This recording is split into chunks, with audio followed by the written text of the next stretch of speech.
গায়ের অনেক জায়গা দিয়ে রক্ত বের হচ্ছে, তবুও চাচা আমাকে অনেক মারতে আছে। আমার কথা বলার শক্তি নেই, চাচা আমাকে তবুও মারছে। আরো কিছুক্ষণ মেরে চাচা চলে গেল। আমি মেঝেতে শুয়ে আছি, শরীর থেকে এখনো রক্ত পড়ছে। কোনো রকম হামাগুড়ি দিয়ে নিজের রুমে গেলাম। আজ যেন শরীরটা একটু বেশি ছেড়ে দিয়েছে, কারণ প্রতিদিনই এরকম মার আমার সহ্য করা লাগে, কিন্তু আজকেরটা একটু বেশি হয়ে গেছে। আপনাদেরকে আমার পরিচয়টা দিয়ে নেই, আমি রিমন। আর আমি এতিম, কারণ আমার বাবা মা একটা গাড়ি অ্যাক্সিডেন্টে মারা যায়। তখন আমার চাচা আমার সাথে বেইমানি করে আমার বাবার সব সম্পত্তি নিজের নামে করে নেই। কারণ সে সময় আমার বয়স ছিল কম, তেমন কোনো কিছুই বুঝতাম না। বুদ্ধি করে চাচা আমার বাবার সম্পত্তিগুলো নিয়ে নিছে, আর আমাকে এই বাড়িতে চাকরের মতো করে রাখছে। বাড়ির সব কাজ আমাকে দিয়েই করাই, কিন্তু দিন শেষে আমার কোনো দোষ না থাকা সত্ত্বেও আমার গায়ে হাত তোলে। বাড়িতে চাচা চাচি আর তাদের মেয়ে নীলা থাকে। আজ আমি এই নীলার জন্য মার খেলাম। আজ নীলার জন্মদিন ছিল, তাই বাড়িতে অনেক বড় আয়োজন করা হয়েছে। নীলার সব বন্ধুরা এসেছে, আর সেসব বন্ধুদের মাঝে একটা ছেলে ছিল যা নীলাকে তার রুমে নিয়ে যায় আর তাকে দর্শন করার চেষ্টা করে। তার সাথে জবরদস্তি করছিল, কারণ নীলা যাওয়ার সময় আমার সামনে দিয়ে যাচ্ছিল। আমি তখনও বোবার মতো দাঁড়িয়েছিলাম নীলার কাণ্ড দেখে। কিছুক্ষণ যেতে না যেতেই নীলার রুম থেকে শব্দ শুনতে পেলাম যে নীলা বলছে, প্লিজ আমার সাথে এমনটা করো না। তাই আমি নীলার রুমে গিয়ে দেখি ছেলেটা নীলাকে একা পেয়ে নীলা সর্বনাশ করার চেষ্টা করছে। আমি ছেলেটাকে আটকাতে গেলে ছেলেটা আমাকে বলে, আরে ব্রো, এমন করছো কেন? আসো দুইজনে মিলে ওকে বুক করি। ছেলেটার কথা শুনে আমার মাথা খারাপ হয়ে গেল, কারণ নীলা আমাকে যতই অপমান করুক না কেন, সম্পর্কে ও আমার চাচাতো বোন। তাই আমি ওর সম্মানে হাত দিতে পারি না। তাই ছেলেটির সাথে আমার ঝগড়া হই। আমি ছেলেটার মাথায় লাঠি দিয়ে একটা ভারী মারি। ছেলেটার মাথা দিয়ে রক্ত পড়ছে। এতক্ষণে রুমের ভিতরে শব্দ শুনে সবাই এখানে এসে পড়ছে। সবাই এসে দেখে আমরা দুইজন ছেলে আর নীলা পায় অতুলঙ্গ। তখনই চাচা বলে উঠছে, এখানে নীলার এরকম অবস্থা কেন? আমার আগেই ছেলেটা বলল। ছেলেটা যা বলল তা শুনে আমি অবাক হয়ে গেলাম, কারণ ছেলেটা বলল, আঙ্কেল, আপনাদের বাড়ির এই ছোট লোকটা নীলাকে একা পেয়ে নীলা সর্বনাশ করার চেষ্টা করছিল, আর আমি দেখে ফেলি। আর ওকে আটকানোর জন্য ওর কাছে যেতেই ও আমার মাথায় বাড়ি মারে। চাচা ছেলেটার কথা শুনে আমাকে সেই লাঠিটা দিয়ে মার শুরু করে। আমার কোনো কথা শুনেনি। যদি আমার বাবা মা বেঁচে থাকতো তাহলে হয়তো আমার সাথে এমনটা করতে পারতো না।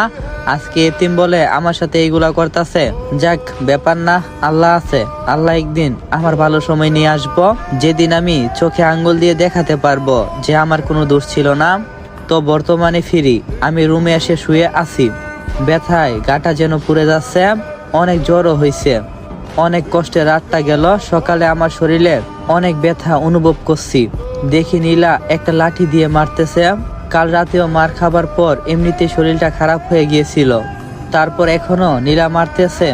আমার মুখ দিয়ে জয় কোনো কিছুই বের হচ্ছে না, যেন আমি কথা বলার শক্তিটা হারিয়ে ফেলছি। চাচা চাচি এসে দেখে নীলা আমাকে মারতেছে।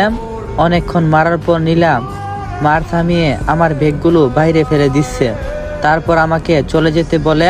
নীলা বলল, চলে যা আমাদের বাড়ি থেকে। তোর মতো ছোট লোক লম্পট এই বাড়িতে থাকতে পারে না, চলে যা এখান থেকে, তোর মুখ আর দেখতে চাই না। চাচা বলল, চলে যা।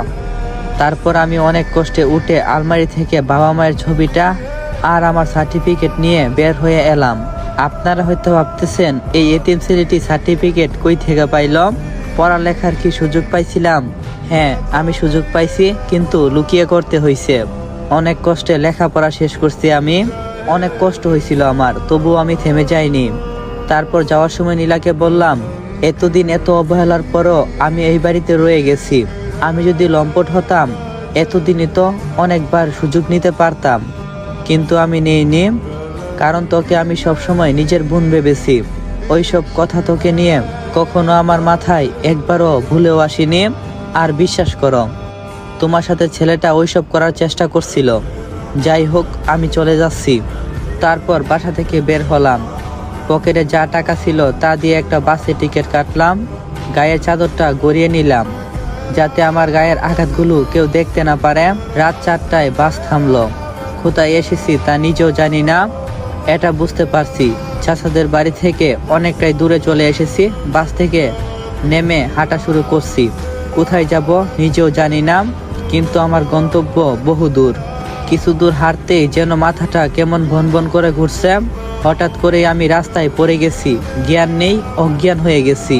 আসসালামু আলাইকুম। তো প্রথম পর্বটা এখানেই সমাপ্ত হলো। পরবর্তী পর্বের জন্য বেশি বেশি কপি লিঙ্ক শেয়ার করো। আর তোমাদের অহনা গল্পটা খুব তাড়াতাড়ি আমি ইউটিউবে কন্টিনিউ করতে চাচ্ছি। কারণটা হচ্ছে আমি আজকে টিকটকে অহনা গল্পের আরেকটা পর্ব দিছিলাম, জানি না কোন কারণে সেই গল্পের সাউন্ডটা রিমুভ করে দেওয়া হয়েছে। তাই আপনাদের সবার কাছে আমার একটা অনুরোধ, সবাই ভিডিওতে বেশি বেশি কপি লিঙ্ক আর রিপোস্ট করো। আর ভালো থাইকো, নিজেদের খেয়াল রাখো। আল্লাহ হাফেজ।